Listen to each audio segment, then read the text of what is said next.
This is the Reds POSTCAST, your instant game reaction for the Cincinnati Reds. Part of the Locked On Podcast Network, your team every day.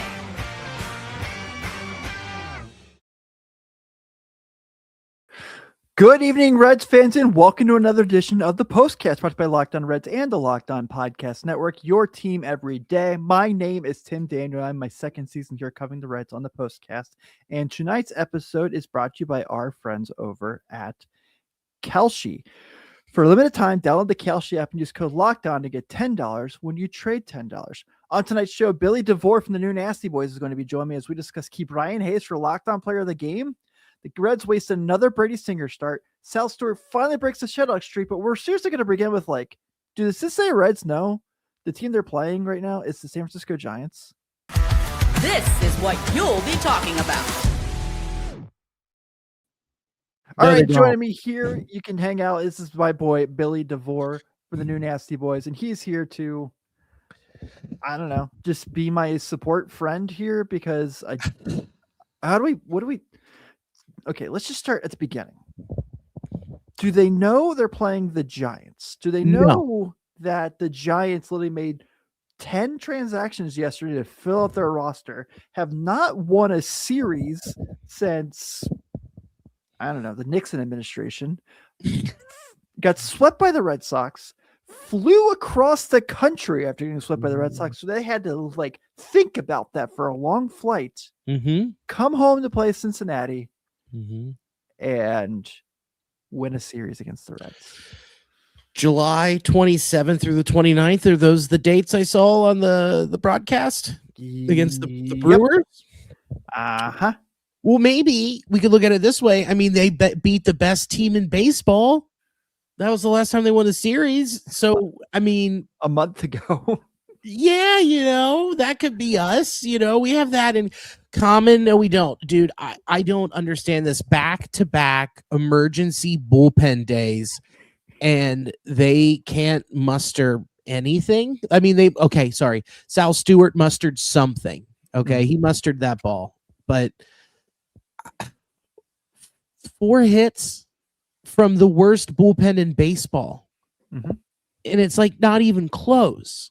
And it's just being held together with bubble gum and spit. Jeff today was talking about this, and I did the same thing. He goes, I didn't know who 25% of the Giants roster was. I had to look them up. Yeah. I was like, who is Seymour? But getting saves, who is Molina who got the win tonight? And I don't even know if Giants fans know these people that we're talking about. No, and with how many guys they've called up from AAA, they should be called Little Giants. And this is it seems like even though it's an emergency bullpen day, both days, there is no game plan. There's no plan of attack whatsoever as soon as they step in the box. It seems like they're just throwing it at the wall and hope something sticks. What does Molina do anything? I'm trying to figure that out myself. Do the assistant hitting coaches get any information to be like, hey, look for this. This is how they sequence. This is basic information. It seems like they're not receiving that. They just look so lost. Yeah. And here's the thing. I don't know. I mean, I feel didn't you think okay, first inning, first batter of the game, Ellie gets a leadoff double. Yeah. Oh, okay, cool. On to something. No. Didn't have another extra base hit till Sal Stewart come on. Well, I mean, Tito even said it. He's like, we have to put Ellie and Sal 1 and 2 because that's the only way we're generating offense. I mean, I'm sure for what it's worth, it's working. It is. Here's the thing. I put this on Fanarchy. I was like, when Ellie gets on and Sal doesn't bring him in, 99% of the time, Ellie is not scoring. Mm-hmm. That's where we're at, dude.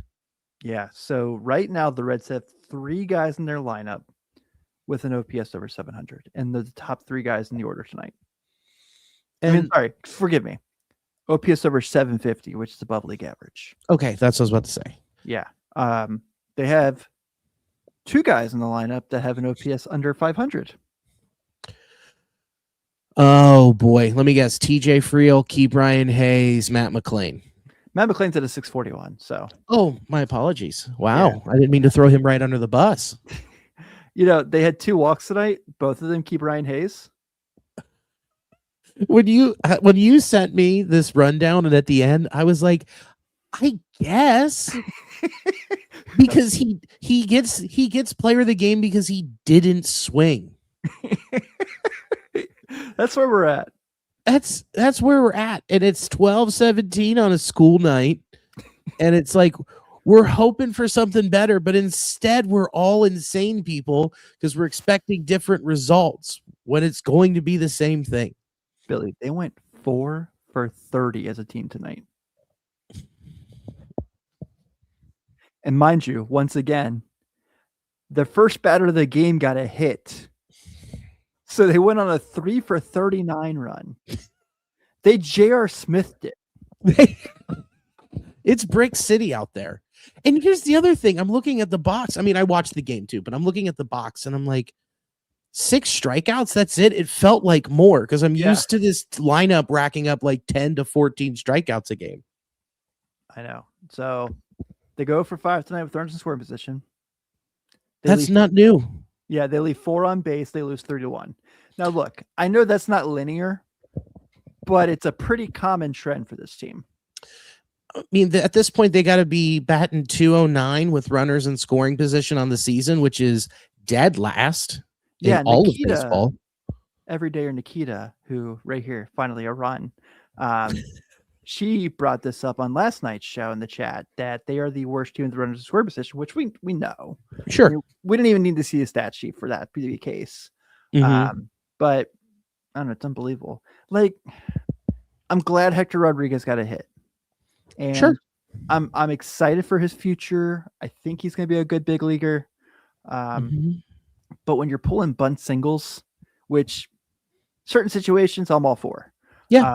But here it's like, I get it. You're trying to break the trend. You're trying to get on base, but you shouldn't have to do that against the Giants.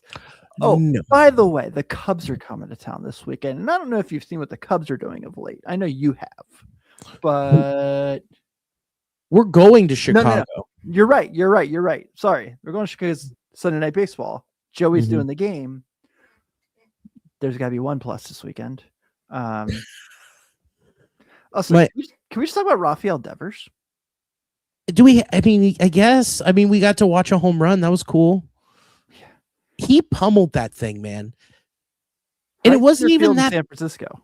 It wasn't even that bad of a pitch. It was an inside sinker, and he just knew. It's like he knew it was coming. Like he got like a game plan of what Brady Singer does and like had a plan of attack and executed it. It's like a crazy thing. Did you see the launch angle?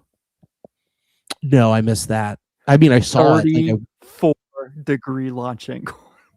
Dude, and it was like 58 degrees. I mean, he sand wedged it. The baby-faced assassin just lifted that thing right into the splash zone. Yeah. And 100 miles off the bat, 100.8, 400 feet. Inside, and had to turn and lift it up. Yeah. It's impressive, man. Like some points, like you tip your cap because, like you said, it wasn't necessarily a bad pitch. I don't think Singer did anything wrong there. He just kind of dealt with what he got. Okay, let's get to Sal Stewart real quick because the homer, like we said, broke the scoreless streak. Nikita made the joke, finally a run, which is like hilarious. So we have to go to that point. But 99 RBI now in the year. I'm not a big RBI guy, but with that being said, there's something to say about a rookie with 99 of them. That's pretty impressive. And also a situation where it's like goes opposite field in San Francisco. And I'll read these off. 103.2 exit velocity, 355 feet. It was like 58 degrees. He had 26-degree launch angle, which, I get it. It's, not as impressive as Devore's statistically, Right. but still pretty awesome.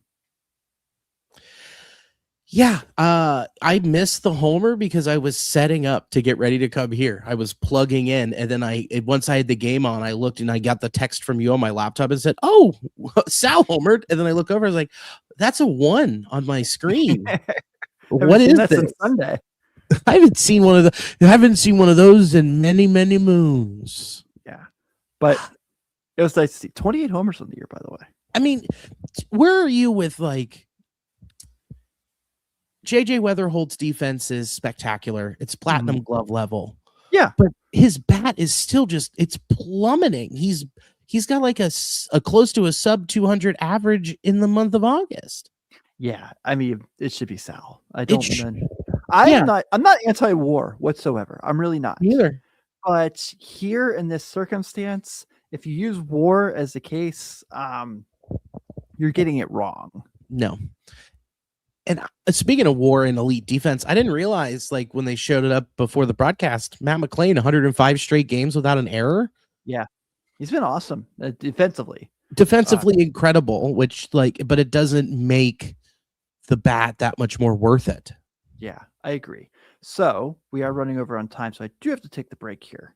Oh, yes. But when we come back, we're going to talk about Brady Singer, who was pretty solid tonight. And we're going to talk a little bit more about Brian Hayes as the locked on player of the game, which is a sentence I didn't think I'd ever say. I was juggling a couple different apps the other day, and then I realized to myself, why don't I just use our friends at Clutch Parlays, because that is their expertise. Instead of going to multiple different apps to check different injuries and betting lines, I can see it all in one with our friends at Clutch Parlays. And a little bit of bonus there is they give you data to back their bets. Maybe you want to do a double for a star player that night. They can give you the percentage of what they hit on for that exact bet. And that's why I love our friends at Clutch Parlays. But here's the offer for you. Find the best line and build smarter parlays. Track every bet and make more informed betting decisions, all with ClutchParlays.com. Right now, Clutch Parlays is offering a great deal for Locked On listeners. Your first month free on a monthly plan. They want to make sure that you get a real chance to try it out and see what it can do for you. Go to ClutchParlays.com today and use code Locked On to claim it. ClutchParlays.com. Bring together live odds, line shopping, predictions, bet tracking, analytics in one place so you can bet with more confidence.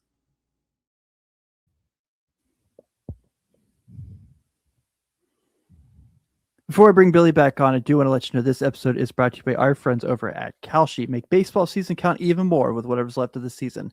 On Kalshi is America's #1 prediction market platform. You can trade on every single game. Say you think tomorrow the Reds are going to go in San Francisco and they're going to avoid the sweep. Right now they're trading at 49%, which means if you put down a $100 trade, you win up to $200.48 back. On Kalshi, you're trading against peers in a live market, meaning there's no house, and as the probability changes, you can buy in and out of your position. Download the Kalshi app and use code LOCKEDON to get $10 when you trade $10. Kalshi. Kalshi. Trade on anything. 18 plus only. Restrictions and eligibility requirements apply. Event contract trading involves risk and may not be suitable for all investors. Kalshi products are not available in all jurisdictions. Prices, values, and available markets may differ from those mentioned. For more information, visit Kalshi.com/regulatory. And we are also brought to you by our friends over at Stance Socks. I've told you guys I love Stance Socks. It's one of my favorite products in the world. I've got entirely too many. But before we continue with today's show, it's time to get to our everyday icon presented by Stance. As the official sock partner of Major League Baseball, Stance knows greatness isn't built in a single moment. It's earned over time through consistency, preparation, and showing up every day. That's why each week we're recognizing one player whose performance embodies those same qualities. This week's everyday icon, of course, it's Sal Stewart. 28 homers, 99 RBI, should be the rookie of the year. He was an all-star this season, and that's why he is our everyday icon. The everyday icon is presented by Stance. Check out the icon collection from Stance. Premium comfort, performance, and durability designed for whatever your day brings. Use promo code LOCKEDON at checkout for 20% off your purchase. Stance, the official sock partner of Major League Baseball. Learn more at stance.com.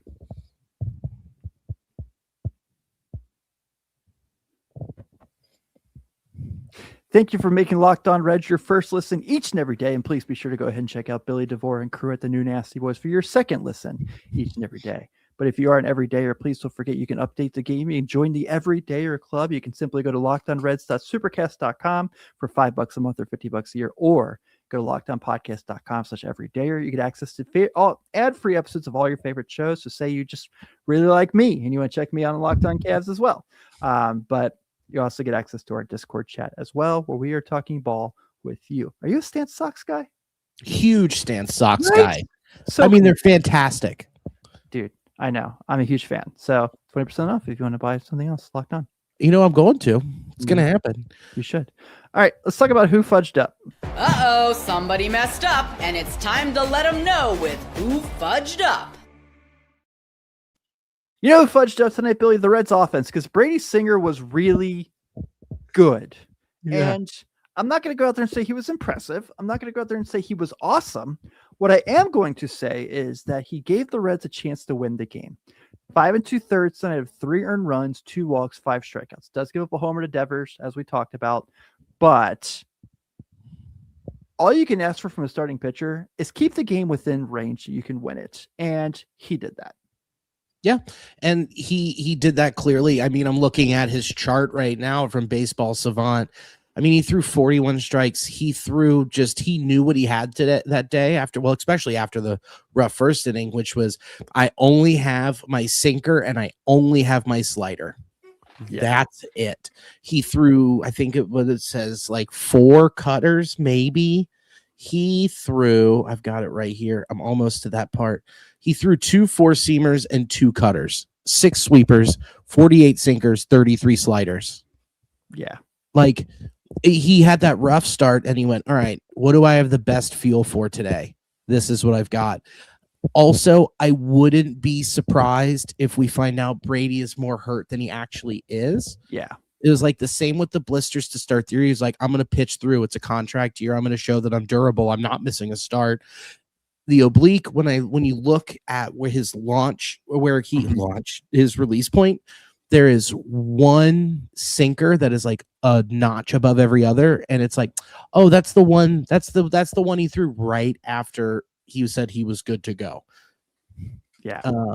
But yeah, it's solid. You can't ask for anything more from your 4 or 5 starter like that. Agreed. It is going to be worth $24 million next year with the tag.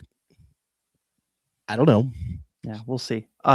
Do you want a real quick touch on the bullpen? Maul and Antone combined for 2 2/3, and we're pretty good. Yeah, good enough. All you can ask for. All right, Billy, we are running over on time, so let's go ahead and get to our Locked On player of the game. Keep Ryan Hayes. This is the Locked On player of the game. I shall emphasize, I wrote this show out before Sal Stewart hit a solo shot. I literally thought they were going to get shut out again when I did this. But here's why Keep Ryan Hayes is Locked On player of the game, and it's the funniest reason of all time. Only one guy tonight for the Cincinnati Reds got on base twice. It was Keep Ryan Hayes. Did he have a hit? No. He walked twice. And in the 8th inning, caught a rocket at the hot corner and had a double play. Yeah. So is this the most reassuring Locked On player of the game? Not even close. No. But here's what I'll say real quick before I get your take in and we can get out of here. 353 on bases last 7 games. It is technically something. Yes.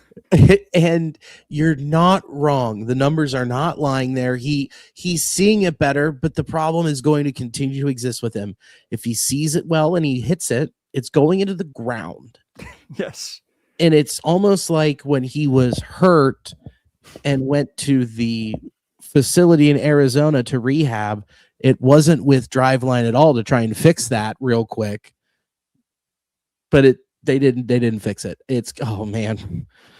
I hope that they find a way this offseason to be like, hey man, can you just like lift it like an inch? Just get a little bit more oomph. Yeah, especially because John Nunnally is his hitting coach in the offseason. Who is? John Nunnally. Really? Uh-huh. Huh. Yeah, for sure. But like I said, we are running over on time. Billy, I greatly appreciate you.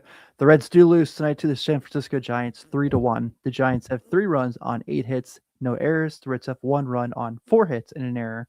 Your winning pitcher tonight for the Giants is Anthony Molina. I've also just heard about him for the first time as well. Brady Singer takes the loss. He is 5-12. And Carson Seymour gets the save. Also, just heard about him for the first time. So there's that. The Reds are back at it tomorrow at 3:45 as Nick Lodolo takes the hill for the Reds. He is 3-3 with a 504 earned run average, and he is going against Landon Roop, who is 7-13 with a 434. Billy, thank you so much for hanging out with me tonight. It's always a pleasure to have you on. Don't forget to check out the new Nasty Boys. It's a lot of fun. It's my favorite Reds podcast. It's not locked on because sometimes you just need a laugh when you cover the Cincinnati Reds. On behalf of Billy, on behalf of Jeff and Steve, I'm Tim Daniel. Go Redlegs. I will see you tomorrow.